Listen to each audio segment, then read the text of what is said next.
professional actor, musician, improviser, and corporate host, trainer, facilitator. He's the director and star of the internationally touring comedy improv show, Broadway's Next Hit Musical.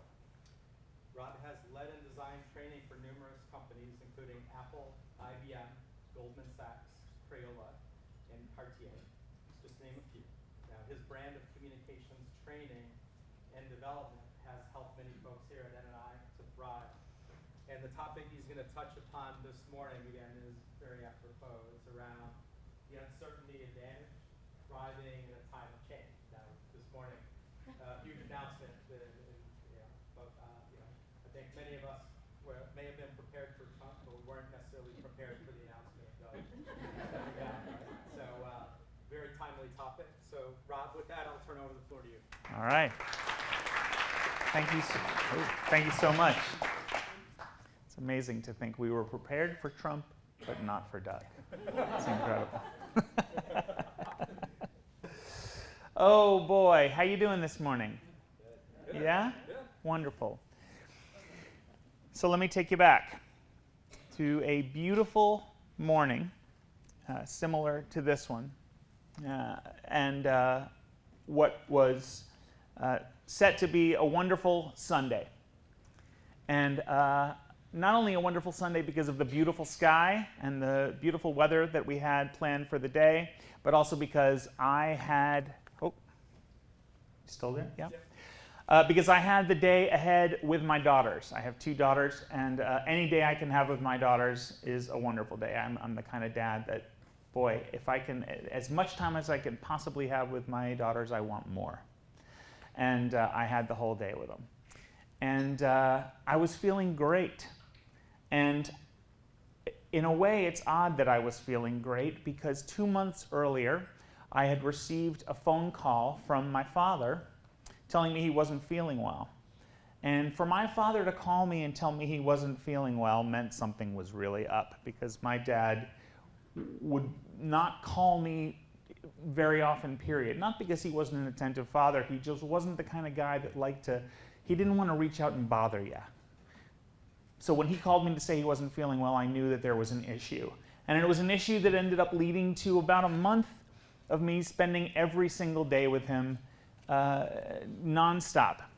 And sadly and gradually watching him descend into illness that slowly took his life. Not that slowly, about a month. He passed away, cancer took him. And over that time, I was with him, and I like to say that in a way I produced his death. I was the producer. I put this in theatrical terms because they're the terms that I know best, right? I helped to get the day-to-day done. I was there to communicate with doctors and make sure he was where he needed to be and he had what he needed to have. And he was able to get done what he needed to get done. And that he was comfortable and that my stepmother was taken care of.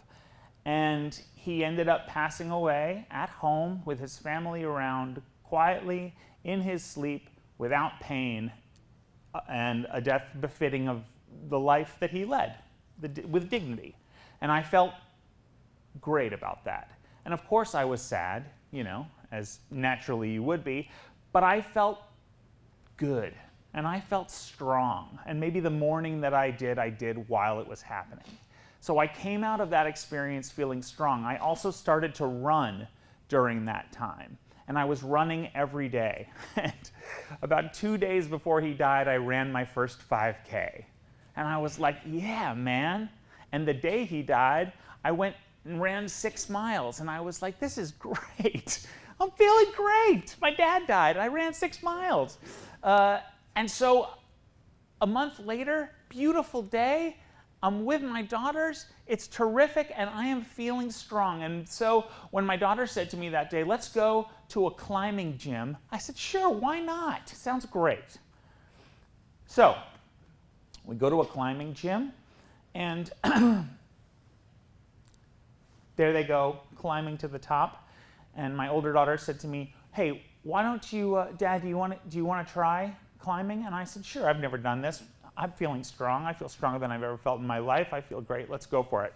got the harness on, went climbing straight up, went to ring the bell, missed the bell, might have been a sign, and the cable that attaches you, which is supposed to slow your descent, did not work, and I ended up falling somewhere between 18 and 30 feet and breaking my shoulder in 4 places and fracturing a rib as well. Cut to 4 days later. I'm now in the hospital. I can't really do anything. I can't move.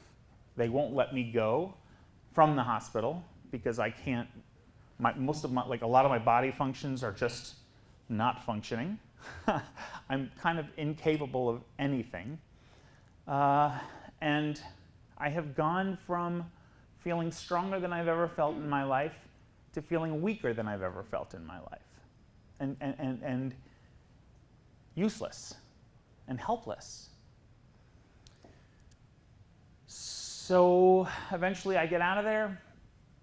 Over the next couple of months, I really had to relearn how to do everything, right? And I remember those first couple of weeks, I had to learn how to shower. I had to learn how to get dressed. I remember in particular having to learn to put on a belt. Because I couldn't get my arm past about here at that point. How do you put a belt on when you can't get your arm past here? And it was a nightmare. I couldn't put clothes on. There was nothing I could do. And so I'm an improviser.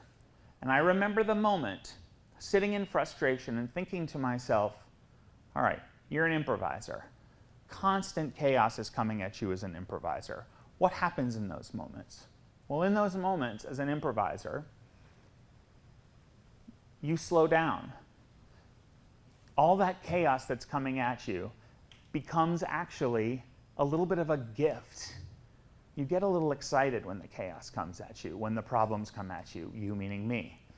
I get excited. I slow down, I listen to myself, and the weird ideas that are coming at me, I don't block them, I don't stop them, I accept them. I go, let's try it, let's go for it, who knows? I started working from that mindset. Slowly but surely, I started having new discoveries, new possibilities, new innovations. So Pema Chodron says, nothing ever goes away until it teaches us what we need to know. Boy, is Pema Chodron right, because suddenly I was learning all kinds of new things. Resilient. I was resilient to the point that I had all kinds of innovations. Just this morning when I put on my belt, I used my new belt technique. I'll be happy to teach you all my new belt technique if you'd like.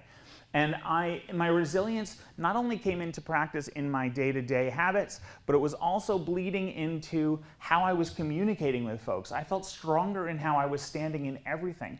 I felt stronger in how I was communicating with folks. I felt stronger overall to the point that my definition of strength was changing, and it turned out that all that strength that I felt I had lost, I hadn't lost it at all. In fact, I had gained strength. I had gained strength on an emotional level, and my physical strength was coming back. Of course it was coming back, slowly but surely. And through it all, I found a resilience I never knew I had. And I felt I could get through anything, right? But it took me falling to get there. I had to learn that uncertainty that I had to live through was a gift. And yet that's what I had been doing professionally for years, living with that uncertainty. Because it is an advantage, uncertainty, if you're in the right mindset. So that's what I want to talk to you about today. Because talk about people that live in a world of constant change. You had a massive change this morning. We all had a massive change last night, whether you're happy about it or sad about it. Massive change. We live in a world of change. Nothing you can do about it. And actually, it's kind of great that we live in a world of change. It'd be pretty boring if we didn't. But we have to have tools with which to deal with these changes. And We do. And the fact of the matter is you deal with it all day long. So you have these tools already. But it's the peril and the uncertainty that allows us to thrive. If we are in a mindset not only to accept this uncertainty, but to embrace it, right? And that's the key. It's the embracing of the uncertainty.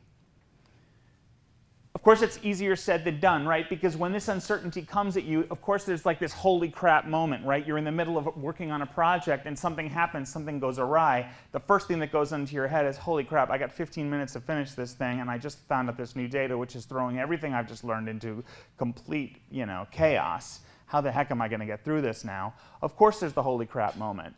But as you adopt this mindset, you will find that holy crap moment, it fades a bit. It quiets a bit. That voice in your head that says, holy crap, quiets a bit. And slowly but surely, it kind of gets replaced with this little, almost like the little devilish grin, rolls up your sleeves, gets excited, and you can move forward. Right? So, how did I get involved in thinking this way? Well, I grew up in the arts. I was lucky to have a family that supported me in this way. My mother was a professional musician. My stepfather was a professional dancer on Broadway. And he was in, anybody ever see that movie Fiddler on the Roof? Yeah? Anybody remember the scene in the inn where they're all dancing and singing To Life? Yeah? And this one Russian dancer bumps into Tevye and they have this kind of moment. Puts out his hand. That was my stepfather.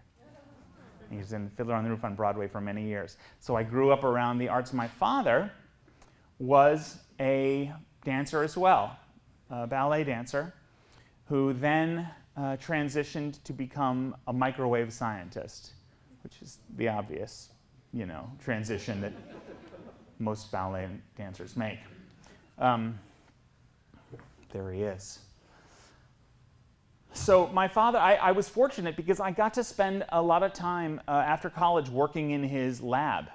And it was amazing to see how creativity and his sort of sense of discovery was used. I mean, obviously, he had it as an artist, but how it showed up in him as a scientist was fascinating.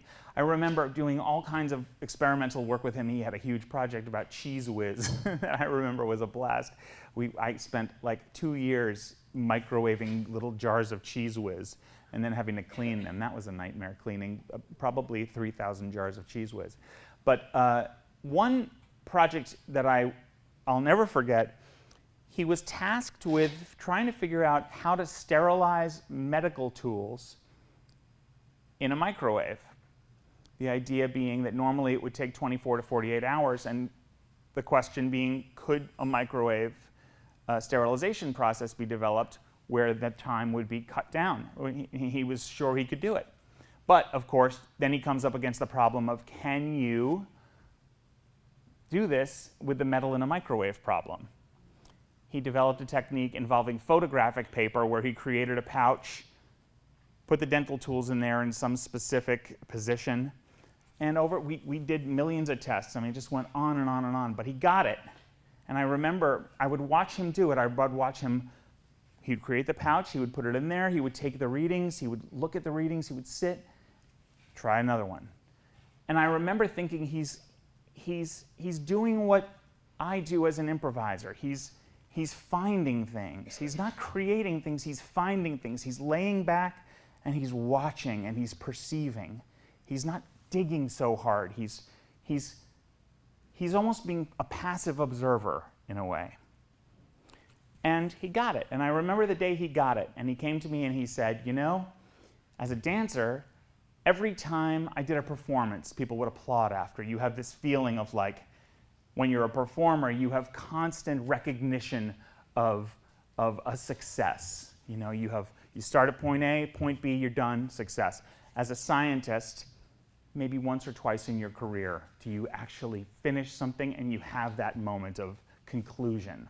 And that was one of his days, a day I'll never forget. But the creativity around that was in the finding. And he had to be in a mindset to do that, to observe, to find, right? And so I found my way to the arts and in discovery. And I became an improviser, and I started performing. But I did what a lot of artists do, which is that when you first start performing, you imitate those folks who you think are great. I tried to be Robin Williams. I tried to be Steve Martin. I tried to be all those people that we all know and we all think are terrific. And in doing so, I was limited because I'm not Robin Williams. I'm not Steve Martin. I can only go so far in those arenas. But I remember one particular scene that I did that taught me a ton. It was a scene where the audience called out the suggestion of a basketball court to be our location. So they said, I stood up there and I said, all right, someone yell out a location for our scene to take place. They said a basketball court. I said, we now take you to a scene at a basketball court. Lights go out. For about 3 seconds, the lights are out, and then the lights are going to come back up. So I start dribbling an invisible basketball. In my head, I was thinking, crap, I hate basketball. Now, the reality is, I'm the guy who, like, when you're at a party and everyone's like, come on, let's play basketball, let's shoot some hoops. I'm always like, oh my God, no. Like, I'm gonna suck at this. I have to like find a reason why I can't do it, but actually because I don't want to, because I don't want to look like so uncool. So I have to be like, oh no, man, I like tore my ligaments. So, I have to find a way to get out of there. And so I have this like insecurity around it, and I always have, like, it's been since high school, And so this is all running through my head, and I'm like, okay, but now I have to do a scene in front of people, and there's all these people out there, and they're going to be looking at me, and I'm going to be dribbling, and I'm going to look like an idiot because I'm dribbling this way, and I don't know how to dribble, and I'm going to have to like shoot the hoop, and I'm going to miss it even though it's an invisible ball, and it's going to be impossible. And all of this is going through my head in these 3 seconds, and I'm getting more and more chaotic in my head because the time is racing, and these people have paid money. And then something clicked for me, and it was, well, I'm feeling all this. Just let yourself feel that, and just do that, rather than try to overcome it, and all of a sudden try to be a confident basketball player. Just when the lights come up, allow yourself to be someone who's uncomfortable with basketball, because that's who you are. Lights came up. I was uncomfortable with basketball. The scene moved forward. My scene partner accepted that, built upon it. Scene was successful. I came off the stage with an entirely new understanding of how to improvise and how to create. Because it wasn't as much about creating, it was about finding. And it was about that moment of chaos in my brain. My brain was fighting and becoming so chaotic. It scrambled. And I was moving fast, and faster because of the 3 seconds I had left. Then the 2 seconds, then the 1 second. I had to get this done. I had paying people who were watching me. But when I slowed down, and I went, hold on now. I have something here already. It might not seem like the right thing, but it's something. I'm going to slow down. I'm going to accept it and see where it goes. Gold. Right? And that's what I want to talk to you about. That's the method. The idea of slowing down, accepting where you're at, and moving from there. Easier said than done, right? The 3 S's. A simple technique to employ so you can thrive during periods of change, right? You talk about periods of change. I mean, just this morning with Doug, right? Now these numbers were given to me a while back, and Farouk, Bindi, you can correct me if I'm wrong or you can update me. But what I was told was in 2023, you added an additional 50% sales, right? In 2024, at least when I was told these, you had already added an additional 30%. You have 3 times as many patients as you had previously. You have constant needs to reprioritize. You have to delegate constantly. There is constant change happening, right? So more than ever, you are at a period of time where it is necessary to flex for change constantly, right? So slowing down is your first step. And let me be clear, I'm not talking about slowing down in terms of literally, physically taking more time. That's not it. This is a mindset that is actually potentially going to allow you to move quicker in terms of the physical time you take. Yeah? Okay. So, when we are faced with chaos, we have this instinct to work harder and faster, nose to the grindstone. Is that the phrase, by the way? I keep saying it. Is it nose to the grindstone? Is that right? Okay. Because I've said that over the last couple of days, and every time I say it, I'm like, is that right? Nose to the grindstone? And what the heck is a grindstone? Anyways, nose to the grindstone. But there is something to putting yourself in a more of a passive mindset, right? Because when you connect to your own organic impulses, you sort of have the ability to listen to those impulses a little bit more and to act on them. And there's no sort of frantic need to judge those impulses. I mean, for example, why do your best ideas come while you're in the shower? Right? Because, well, why? You tell me, why? Yeah, you're relaxed. There's no pressure. There's nothing in there but water flying at you, right? There's nothing. There's nothing else you can do in there. You're just in there, water flying at you. So another way to bypass all of this is just put a shower head right there at your desk. Right, it's unpressured time, okay? So think about that, the mindset that you're in there, it's quiet. It's a quiet, slowed down mindset, and so your mind is free to do what it needs to do, right? So if we can reverse engineer that, how can we put ourselves in that place without a shower blasting at us?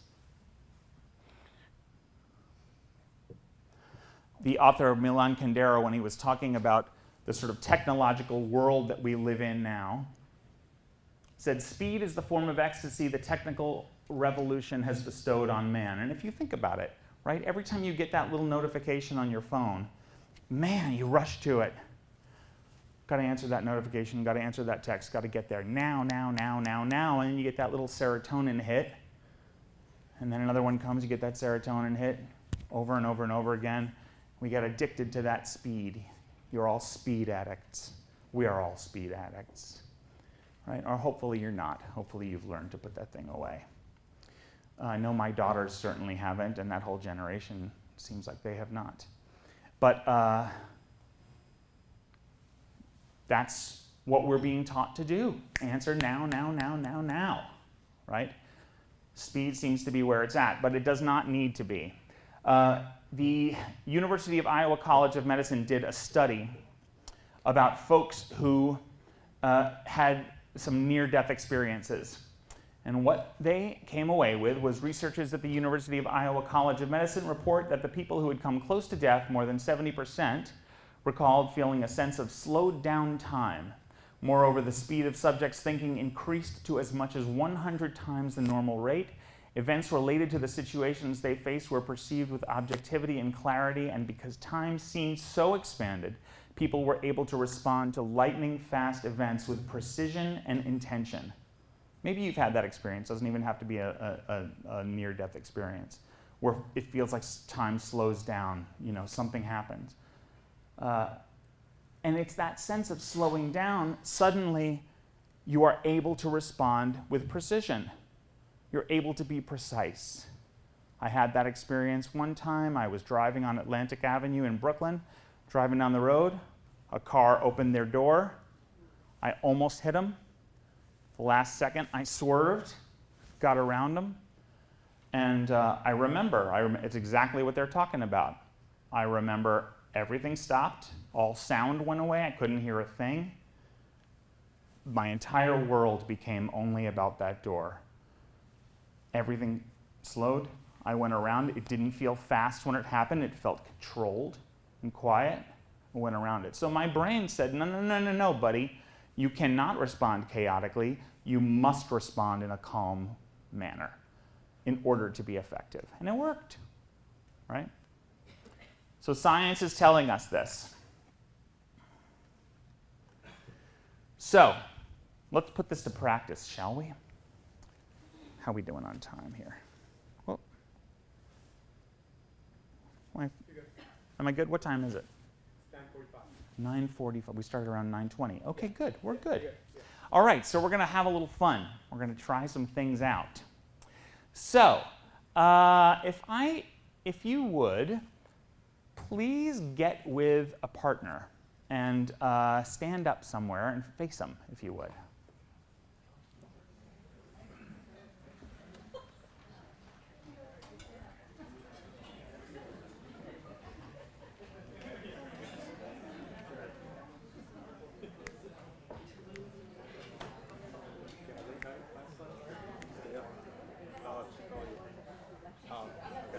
Okay, first thing we're going to do is we are going to just learn to snap together, right? So you're just going to snap both hands, boink, boink, boink. A little slower. But snap, snap, snap, snap. Okay, good. Now, label yourselves person A and person B. Okay, you can stop snapping. You jazzy bunch. All right, person A is going to say an adjective on the first snap. On the second snap, if you can, person B is going to say a noun responding to that adjective. Right? If you don't get to it, you come in as soon as you can with that noun. Right? So in other words, person A goes angry. Person B goes man, whatever it is. Happy, cow, whatever it is. Okay? But you're responding to the adjective. In other words, if you right now are thinking to yourself, well, I'm person B, so I'm going to have to say the noun. My noun is hat. That's fine. Let yourself go there now, but you're not allowed to say that noun or that adjective. Okay? Whatever ones you're pre-planning, you're not allowed to say. Okay? Even though you want to. I know you want to. After that, you both say both words together. So it would go person A, person B, say it together. Happy cow, happy cow. Make sense? All right? If you're person B and it doesn't come to you right away, keep going till it does, and you keep working on it till it does, till it comes. Okay? All right. Are we ready? Let's do 4 snaps together and begin. Ready? 1, 2, and begin.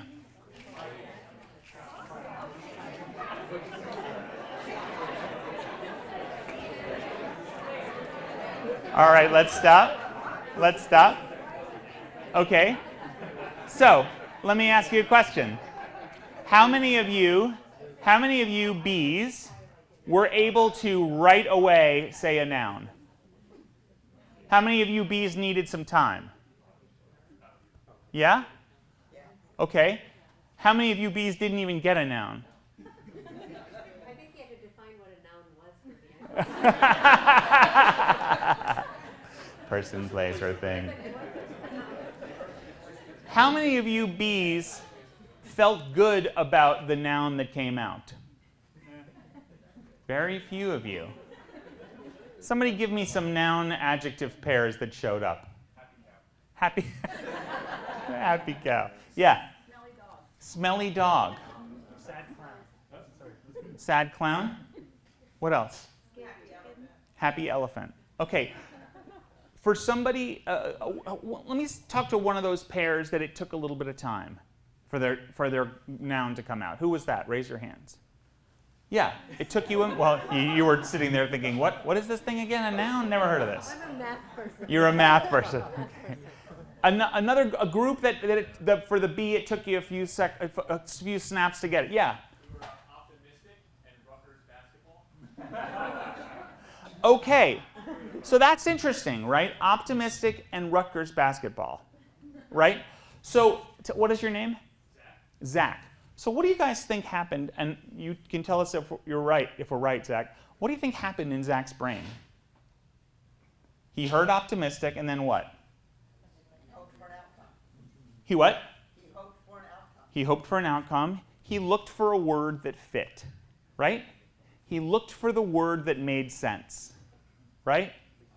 He looked for the word that fit, right? And that's great, because that is an intellectually sound approach, right? The problem is, if you're on that stage and you got the 3 seconds and you don't come up with it, then what?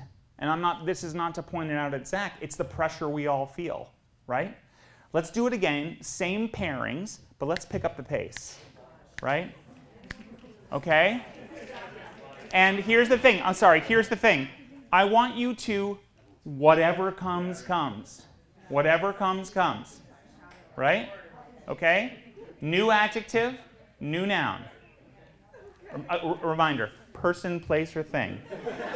Okay? We ready? Here we go. A 1, 2, 3, go.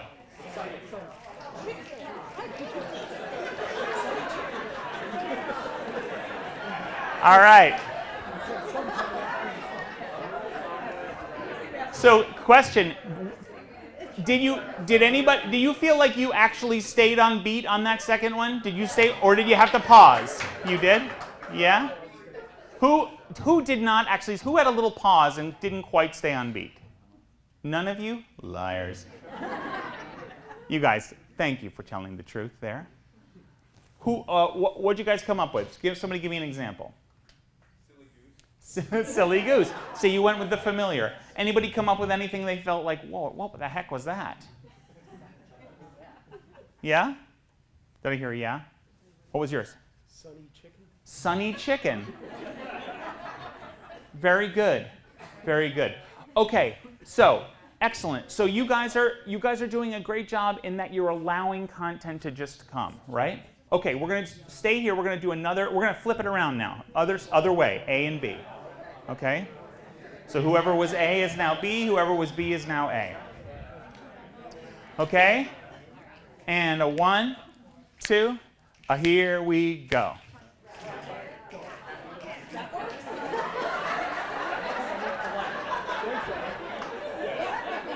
Okay? All right. Let's see. Anybody have, did anybody get anything that they were surprised by? Yeah? How about you guys? What'd you get? Pretty Montana? Aw, Pretty Montana. Yes, you, Zach. Smart Farouk. Oh boy. Someone's looking for a raise. Okay, good. Pretty Montana is great, right? Because it doesn't make sense. But who cares that it doesn't make sense? Well, it is now, right? And the thing is that Pretty Montana doesn't make sense. But it doesn't make sense out of context. I could come up with 1,000,000 contexts where Pretty Montana makes sense. So could you, right? And out of context means nothing. And we talk in improvisation about the idea that a choice is meaningless. It's only about the reaction to the choice. In other words, you smack somebody on stage, that has no value. If the person who gets smacked falls and is crumpled on the ground, well, now we know that smack was really effective in a violent, high-status kind of way. If that same smack, the person goes, whatever. Now we know that smack did not make a whole lot of difference. So the value is in the response, right? So Pretty Montana means nothing until we find out what the power of Pretty Montana is. So that means, that in and of itself means that you can allow any content to come.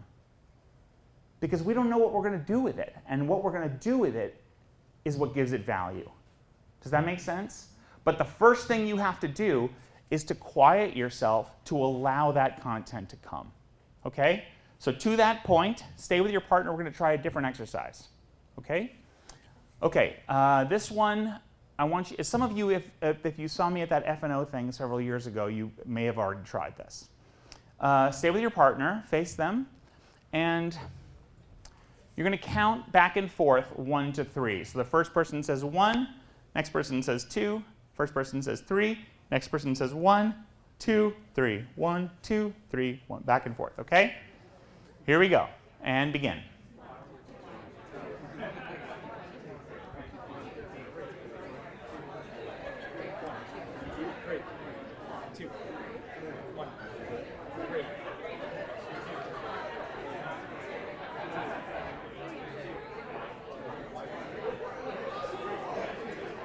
All right, very good. Okay, now, here's what I want you to do. Now, instead of saying 1, every time you get there, instead of saying 1, I want you to snap. So now it'll be a snap, then a 2, then a 3. Okay? And begin.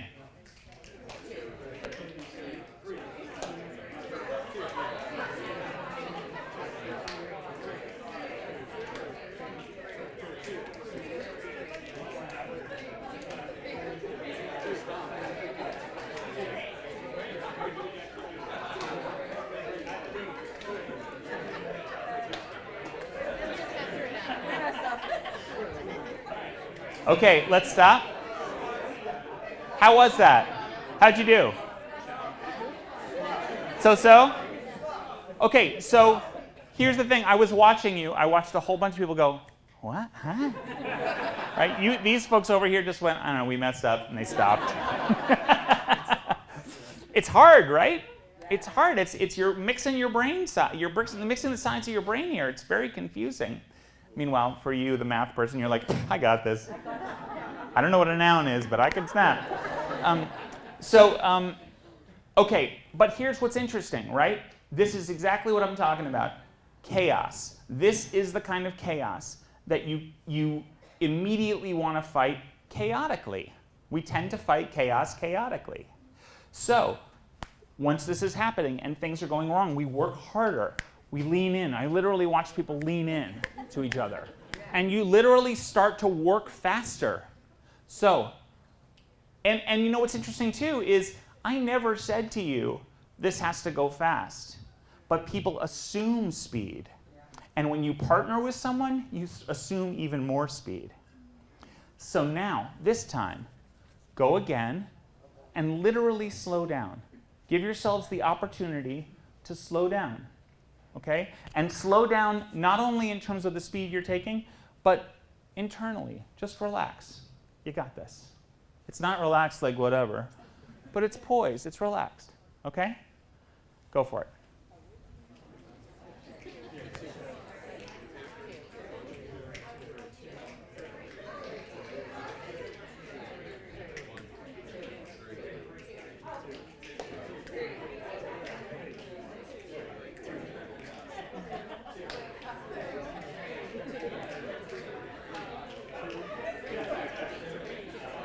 All right, good. Very good.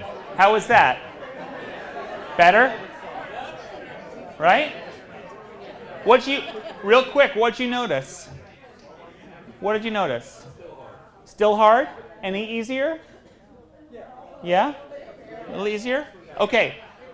What's that? A little bit easier. Good. Okay. You stared more intently. Okay, good.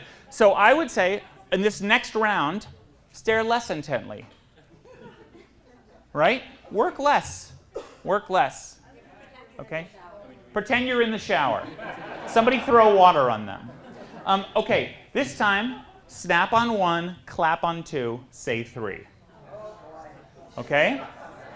And now, again, work less. Relax. The harder it gets, the more chaotic it gets, relax. Begin.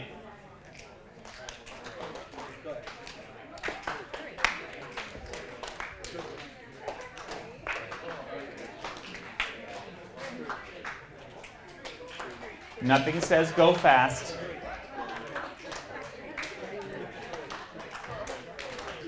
Take the time you need.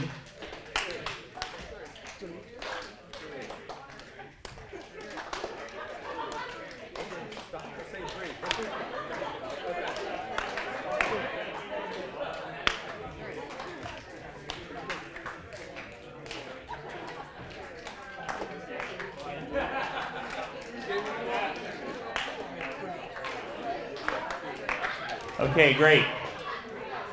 Great. And final round just to keep us moving. 3 is now a stomp. 1's a snap, 2's a clap, 3's a stomp. Got it? Go.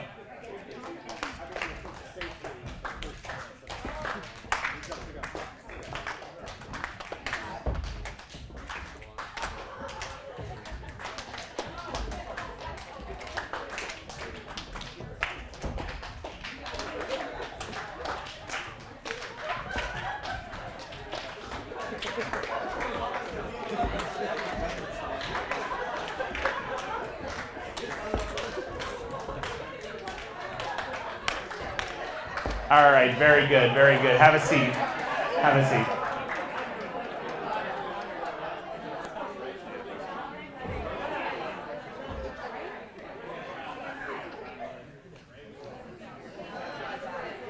Good. How was that? Easier? Yeah. Good, good, good. What's that? Like we weren't mixing movement and talking. Yeah.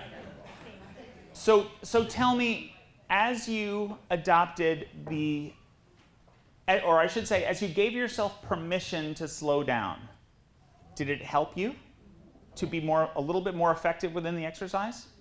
Yes. Yeah. Someone tell me, what was your experience with that? Yes, sir. I thought it was more effective, but then I found that as we were getting better, we were speeding up again. Of course. Then we had to kind of slow down again. And I think in a way that's okay, right? Because once you're comfortable with something, you get into a rhythm. I think that's all right. As long as once that rhythm gets disrupted by some new information, you have the ability to go, okay, relax, right? Yes, sir. There was less pressure. Less pressure, right? Yeah, because you've taken the pressure off yourself, and thus you're more effective. Yeah? Great, great. Okay, you have mastered the first S. Congratulations.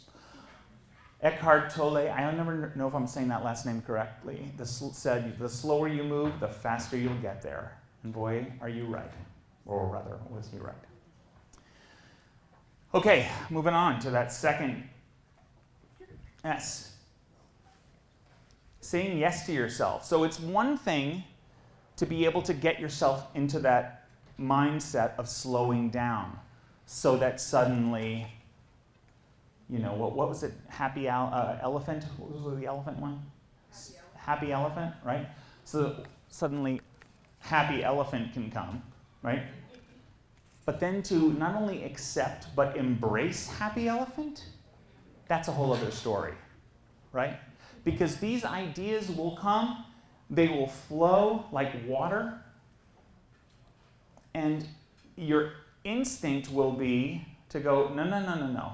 Happy elephant makes no sense. Pretty Montana? What the heck is Pretty Montana? No way. But again, if you get that little devilish grin and you go, yeah, let's play, then all of a sudden, we're going to find out what that happy elephant is, and we're going to find out what Pretty Montana is. And we're going to see where it leads us, right? But it's the ability to say yes to yourself in those moments. It's not easy. It really is not easy. It can lead to amazing places, however. So we're going to do another exercise, okay? This one I'll let you sit right where you are. This is a weird one. You ready to get weird? Okay. I'm going to say a letter. And when I say the letter, immediately your job is to make the sound of the letter, follow it with a vowel, and just finish the word. So in other words, if I say L, you're going to immediately go library.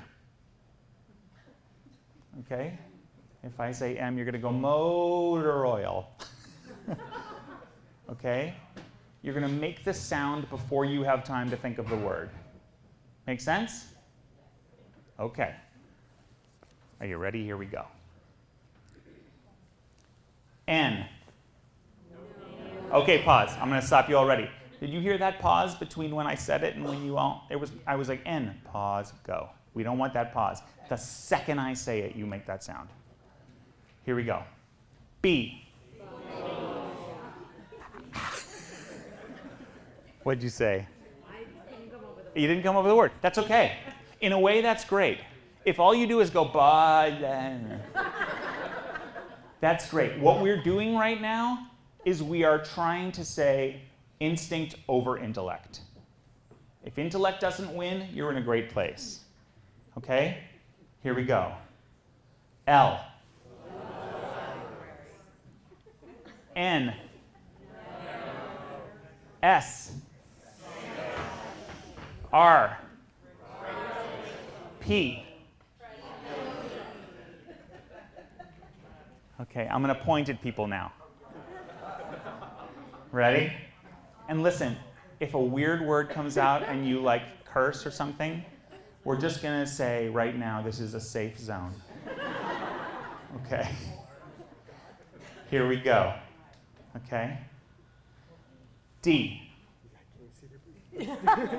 D. Dime. Good, very good. B. B. Good. That's a word. R. Rod. Good, good. That was great. F. Snake. S? I said F, but F is S works. So what I'm watching a lot of you do right now is I'm watching you think and then say a word. Start with the sound. Make the sound come first. Okay? Here we go. G. Going. Nice. There we go. L. Loud. T. Trombone. G. Girl. Nice. S. Sad. H. Hat. Nice. F. D. Right next to you, L. Very good. R. Nice. Okay, good. Good. All right. Excellent. So you feel a little out of control when you do this, right? Like you're not doing this. You're just making the sound and things are coming, right? That's where you want to be. You have to say yes, okay? So now you can stay seated. Turn to the person next to you. You're going to work with the person next to you. If you don't have a partner next to you, then move to a table where just raise your hand if you don't have a partner. Anybody not have someone? If you don't, then we can move around and make sure somebody has some. Yeah? Everybody has somebody? Okay. All right. Label yourselves A and B.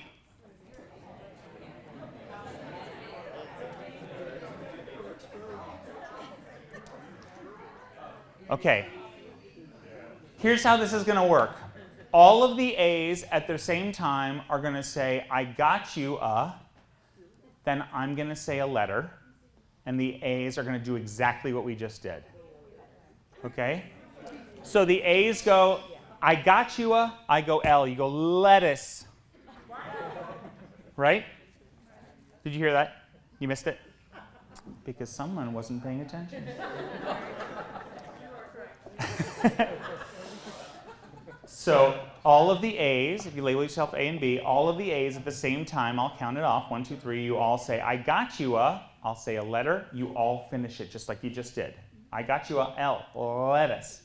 At that point, B says, oh, I've always wanted a lettuce because, and you answer it. You give them the reason why you always wanted a lettuce.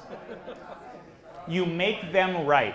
In other words, that completely random thing that just came out, that pretty Montana that means nothing uncontextualized, we give it context. We make it perfect. Does that make sense? All right. So here we go. You have the A's and the B's. Now, The only thing about this is I challenge you, A's, the second I say that letter, make that sound. This does not work if I say D and you go, dog. It only works if it's D, dung beetle. Right? Are you confused? Okay. Are we ready? Here we go. A's, on the count of 3, I got you a. 1, 2, 3. R.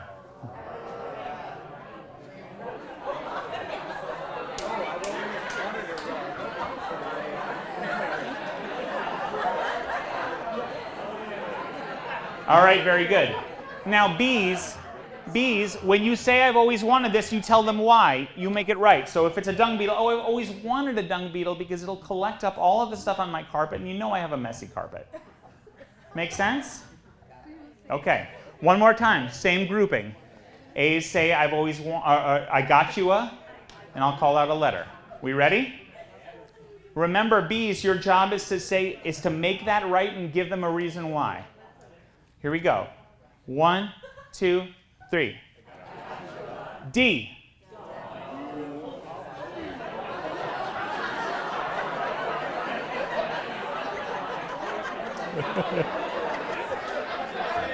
All right. So, B's. Hey, I want some B's to tell me what you got as a gift. You got a what? You got a dog? And why was that great? Because I always wanted to have one. Oh, that's wonderful. What else? Yes? I got a divorce.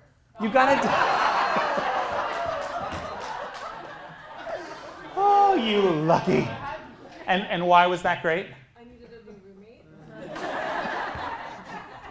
That's a great way to get a new roommate, get a divorce. All right, let's switch roles now, okay? All right, so A's say, I got you a, and B's say, I've always wanted a because, right? Switch roles, okay? 1, 2, 3. Oh, my bad. I'm sorry. I got all cut off. One more time. 1, 2, 3. L.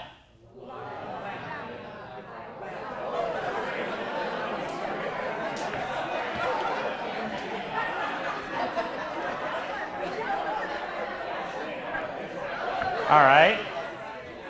And one more time. 1, 2, 3. Z.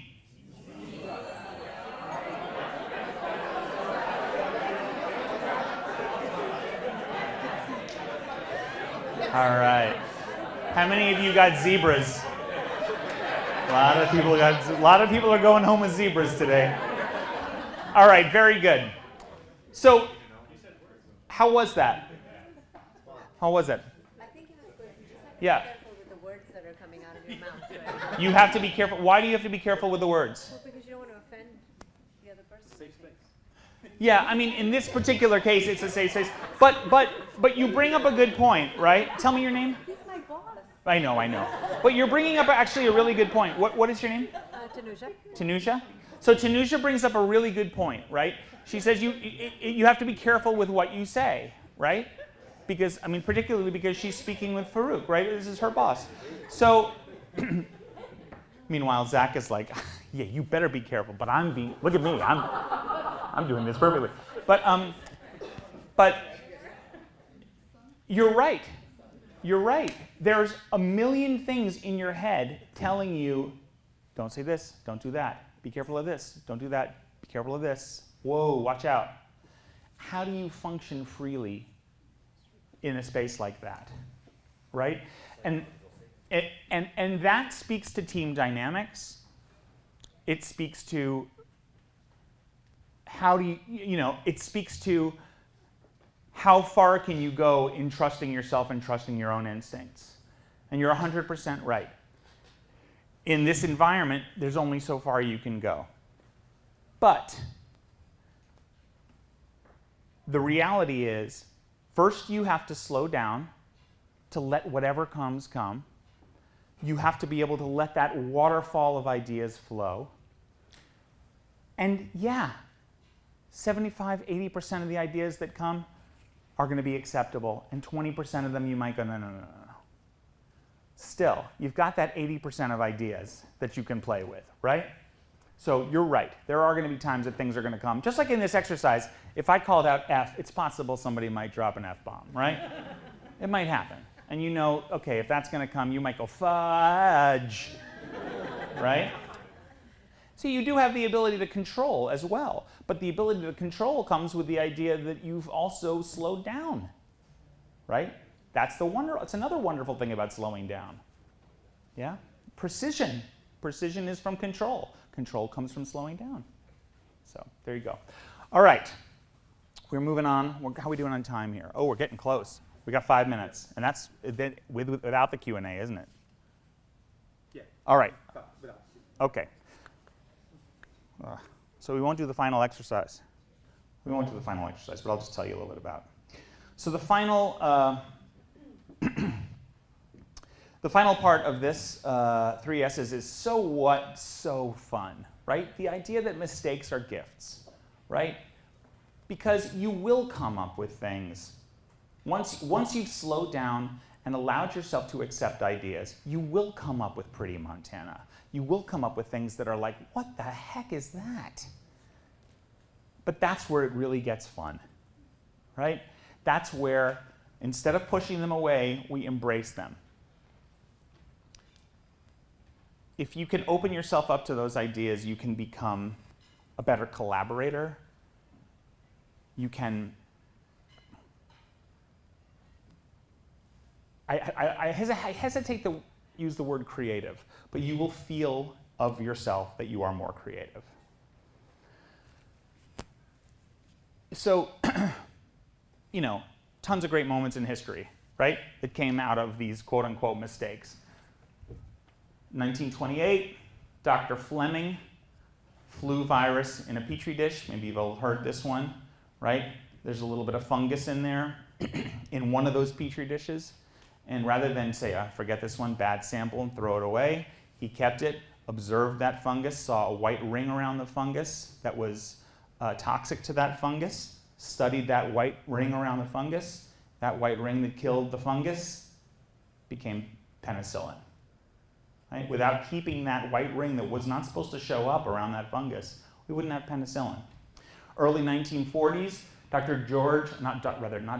George Mistral, he's taking a walk with his dog. Dog goes in the woods. All kind of burrs get all over this poor dog's coat. The dog comes back. They get back home. George Mistral takes the burrs off, looks at them rather than just throwing them away. He's wondering, how do they stick to the dog? They have these little tiny hooks on the end of the burrs, and he thinks to himself, well, that could be useful. Now we have Velcro, right? Richard James, naval engineer, is trying to come up with a spring that he can use to stabilize instruments on a ship. One of the springs accidentally falls off onto the floor and bounces. He takes it home, shows it to his wife. His wife says, that could be a great toy, and now we have the Slinky, right? I mean, all of these great things that came out of accidents, these happy accidents. One of my favorites, Paul McCartney is on a plane touring. Their Beatles roadie, Mal Evans, says to him, hey, can you please pass the salt and pepper? And he hears Sgt. Pepper. And here we have one of the greatest rock albums of all time. I'll give you an example from improvisation. I was doing a show one night, and we were doing an exercise called a conducted story, where a number of improvisers are standing up here, improviser on the floor is pointing, and whoever they're pointing at continues telling the story. And when they switch hands, you have to switch storytellers. Even if they're mid-word, you have to switch storytellers. So we're telling a gangster story. And in the story, somebody had just gotten shot, and the finger's on me. And I say, suddenly a blue, and I'm thinking to myself, like a blue pallor comes over them as they fall back, you know? But it switches to my friend Stefan right after I said blue. And in that moment, he says, J of death. And now we have the blue jay of death. the blue jay of death landed on his shoulder, and he passed away. We both knew the guy had to die. I was going to go with a blue powder coming over his head. Stefan made it a blue jay of death. Well, it's the gangster story, so more people die. Now, every time that someone dies, the blue jay of death comes and lands on their shoulder. We never would have found the blue jay of death had it not been for the fact that right in the middle of that word, the conductor switched, right? But the blue jay of death ended up being a great tool to use. But it only comes from the fact that as an improviser, our mindset is, mistakes, right? We're at that point where we roll up our sleeves and go, yeah, because we can slow down and embrace. So I'm going to tell you about an exercise that I urge you all to do. We don't have the time to do it now, but I'm going to tell you about it.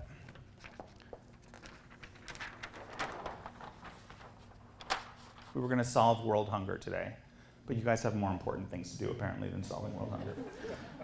So I would have asked you to real quick, somebody yell out any object at all. A noun, by the way. What?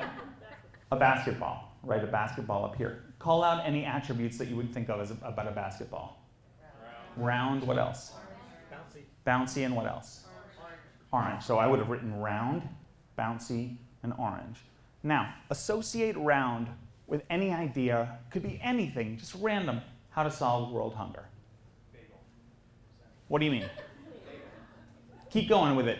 Tell me about bagels. What can we do with bagels? Cream cheese. Yeah. Yes. But like, expand on bagels. Feed, so send bagels around the world to everybody? Okay, fine. So there's our solution, okay? Send bagels to everyone. Bouncy. Just think out of the box. Okay. We're not thinking of attributes now. Now we're just thinking of ourselves like we've got bouncy. What does bouncy make you think when you're thinking of solving world hunger? Just let it expand your mind a little bit. What about them? Okay, so use rubber containers to be able to send food, right? Okay, fine. And what was the third word? Orange.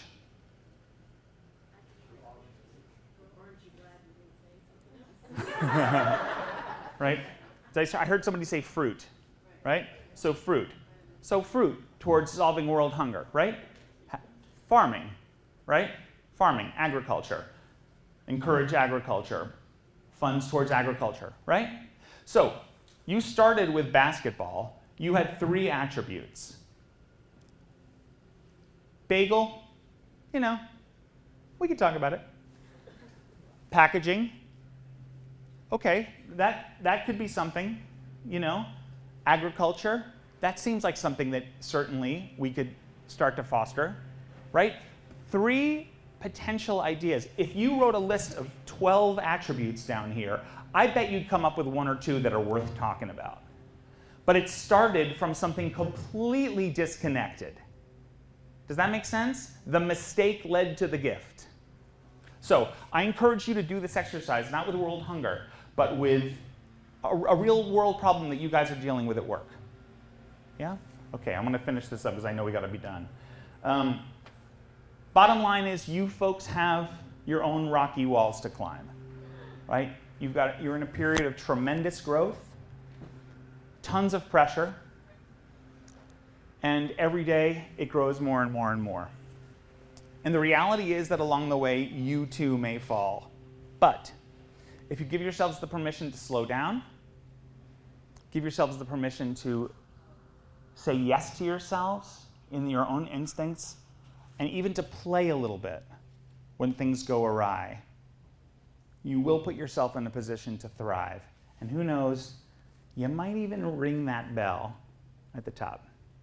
So thank you so much for listening. I appreciate it.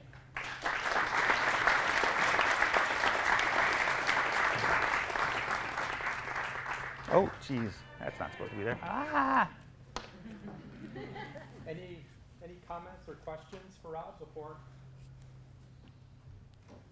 we lose him? Did you sue? Anybody? Did I sue? I'm actually in the middle of that lawsuit. I just got a call from my lawyer right beforehand, as a matter of fact. It was 3 years ago, and we're still going. But we're coming towards the end, so yeah.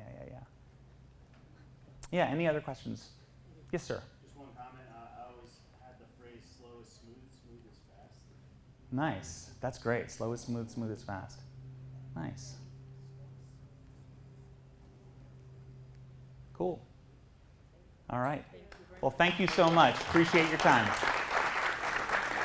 Thank you.